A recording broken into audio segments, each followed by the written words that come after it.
Hello guys, welcome back to knowledge crew G official. तो आज की वीडियो में मैं बात करने वाला हूँ आप लोगों के इम्पोर्टेंट क्वेश्चंस जो कि हिस्ट्री के हैं। और बेसिकली यहाँ पे मैं 6 मार्क्स वाले क्वेश्चंस आपको बताने की पूरी कोशिश करूँगा और साथ में आंसर्स भी बता दूंगा ताकि आपके कल पेपर हैं तो थोड़े अच्छे आपके यहाँ से जो है मार्क्स बढ़ जाए। मेन मेरा यही उद्देश्य रहता है कि हमारे कुछ क्वेश्चन आपके एग्ज़ाम में आ जाए और उससे आपके मार्क्स अच्छे हो जाए, जैसे कि आप लोगों ने पहले पेपरों में तो देखा ही होगा। तो यहाँ पर जो है सबसे 18 क्वेश्चन बताऊंगा, जिसमें 18वां क्वेश्चन पहले बताने वाला हूँ। वो है महाशिवगुप्त बालार्जुन के शासन काल का वर्णन कीजिए। तो यहाँ पे यार क्या होता है, हिस्ट्री में आप लोगों को क्या करना होता है यार, भर भर के लिखना होता है। तो इसके आंसर्स मैंने भी भर भर के लिख दिए हैं यार, कोई कि ये सारी चीज़ें बनाने में समय लगता है। तो एक क्वेश्चन ये हो गया, मैं यहाँ पे क्वेश्चन ही बताऊंगा और साथ में इसके आंसर्स अगर आपको लग रहा है कि हाँ आंसर्स इसका देखे जाए तो आप देख सकते हैं यहीं से। और जो 17 क्वेश्चन है वो है छत्तीसगढ़ के किन्हीं 6 प्रमुख ऐतिहासिक एवं धार्मिक स्थलों का वर्णन करना है। तो सिरपुर है यहाँ पे, उसके बाद आपके होते हैं यहाँ पे धमतरी का गंगरेल बांध है, उसके बाद है जगदलपुर है, उसके बाद डोंगरगढ़ है, मेन पार्ट है। मतलब ऐसा देखा जाए तो आपको सारी चीज़ें पता होगी। भोरम देव है, ठीक है। तो यहाँ पे 6 चीज़ हो गए यहाँ पे छत्तीसगढ़ के, जो यहाँ पे बोला गया था 6 प्रमुख ऐतिहासिक धार्मिक स्थल। तो यहाँ पे आपको पता चल गया। उसके बाद है सूफियों के विभिन्न सिलसिलों का वर्णन करना है। तो उनके जो विभिन्न सिलसिले हैं उनका वर्णन यहाँ पे आपको करना होगा, ठीक है। अब चलते हैं आगे।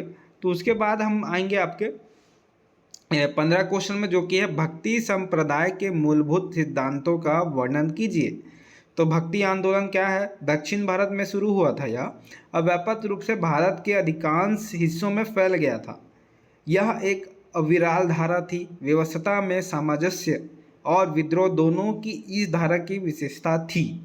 तो यहाँ पे आप ये 15 के क्वेश्चन यहाँ पे देखते हैं। अब मैं आप शुरू करता हूँ सामने से, ठीक है। लास्ट के जो 15 तक है हमने कवर कर लिए। अब हम चलते हैं पहले क्वेश्चंस में, जो कि 6 मार्क्स के हैं। पहला है अष्टमार्ग के सिद्धांतों के बारे में लिखे, ठीक है। तो उसके यहाँ पे सिद्धांत आप देख सकते हो, तो इनके बारे में आपको लिखना है। उसके बाद आगे है सेकंड क्वेश्चन, जैन धर्म एवं बौद्ध के उदय के कारणों को समझाइए। तो यहाँ पे मैंने उदय के कारणों को जो है समझा दिया, जाति प्रथा की जटिलताएं। वैसे तो इन सबको आपको एक बार देखने में समझ आ जाएगा और आपको भर के आना है, भर के आओगे। हिस्ट्री में आपको भरना होता है, फुल मार्क्स आपको मिल जाते हैं, ठीक है। फुल मार्क्स मतलब यार ऐसा है कि सब पास हो जाओगे अगर नहीं पढ़ा है तो। उसके बाद है सूफी मत के मुख्य धार्मिक विश्वासों और आचारों की व्याख्या कीजिए। तो ये यहाँ पे है, ठीक है। उसके बाद इसके आगे आंसर्स हम आप दे दिए हैं। और ये क्वेश्चन यार आपके लिए इंपॉर्टेंट है। मैं नहीं बोलता कि सिर्फ हमारे क्वेश्चन पढ़ के जाया करो, बस एक कोशिश रहती है कि आपके जो है एग्ज़ाम अच्छे हो जाएं थोड़े हमारे वजह से। तो यहाँ पर चौथा है क्यों और किस तरह शासकों के नयनार और सूफी संतों से अपने संबंध बनाने का प्रयास किया। तो यहाँ पे इसके आंसर्स हैं, आप देख सकते हो। तो क्यों क्या हुआ।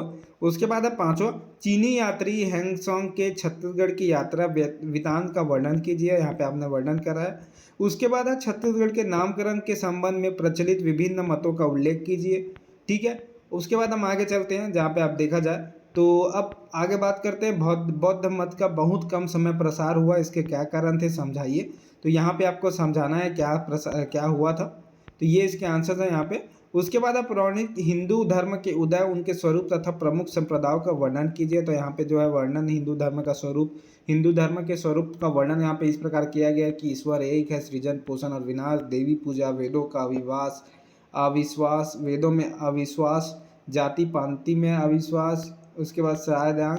उसके बाद प्रश्न 9वां, जहाँ पे पूछा गया भक्ति आंदोलन का समाज, संस्कृति और राजनीति पर क्या प्रभाव पड़ा, ठीक है। तो यहाँ पर आपको क्या प्रभाव पड़ा ये आपको यहाँ पे बतानी है, ठीक है। तो उसके बाद है गुरु नानक देव की शिक्षाओं की व्याख्या कीजिए। क्या वे कोई नया धर्म स्थापित करना चाहते हैं, समझाइए। तो यहाँ पे आपको ये चीज़ें हैं समझा देनी है, ठीक है। उसके बाद है 11वां, छत्तीसगढ़ में ऐतिहासिक परिचय निम्न बिंदुओं के आधार पर है। पहला है प्रागैतिहासिक काल, उसके बाद दूसरा है रामायण काल, तीसरा है महाभारत काल, चौथा है मौर्य काल, पांचवा है गुप्त काल और छठवा है पांडु सोम वंश, ठीक है। तो इस प्रकार इसको यहाँ पे बताया गया है, आप लोग देख लें, ठीक है। तो जैसे ही आप देखेंगे उसके बाद मैं आपको नेक्स्ट क्वेश्चन में ले जाऊंगा, जो कि आपके यहाँ पर है। समुद्रगुप्त ने महाकौशल पर चढ़ाई 350 ईस्वी के लगभग की थी, जैसा कि आप लोगों को पता होगा। तो यहाँ पे मौर्य काल के बारे में, पांडु सोमवंश। तो यहाँ पर बड़े बड़े क्वेश्चंस होते हैं, आपको समय देना होता है और आपको अपनी जो प्रैक्टिस है वो बहुत अच्छी करनी होती है। क्योंकि यहाँ पे सिर्फ लिखना है, तुमको पेज भरने हैं। तो यहाँ पर है महाशिवगुप्त वॉल्योजन के शासनकाल का वर्णन करना है। तो यहाँ पे आपको शासनकाल का जो है वर्णन यहाँ पे करना है, जैसे कि मैंने यहाँ पे आपको आंसर्स के लिए बता दिया। उसके बाद है बौद्ध धर्म के सिद्धांतों के बारे में लिखना है, ठीक है। तो बौद्ध धर्म के सिद्धांतों के बारे में बताओ और लिखना है सच्चाई का क्या मार्ग क्या है, ठीक है। तो ये आपको यहाँ पे देखना है, जैसे कि यहाँ पे देख रहे हो, ठीक है। उसके बाद आगे चलते हैं, स्तूप क्या है, इसके प्रमुख भागों का वर्णन करें।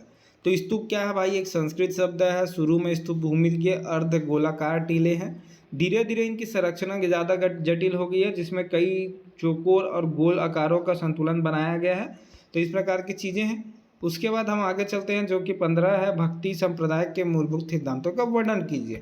तो जैसे कि मैंने आपको सारी चीज़ें बता दी, टोटल 18 से 19 क्वेश्चन बताए हैं। एक बार आप प्रिपेयर अच्छे से कर लें ताकि आपके मार्क्स बूस्ट हो जाए। तो वीडियो में सिर्फ इतना ही।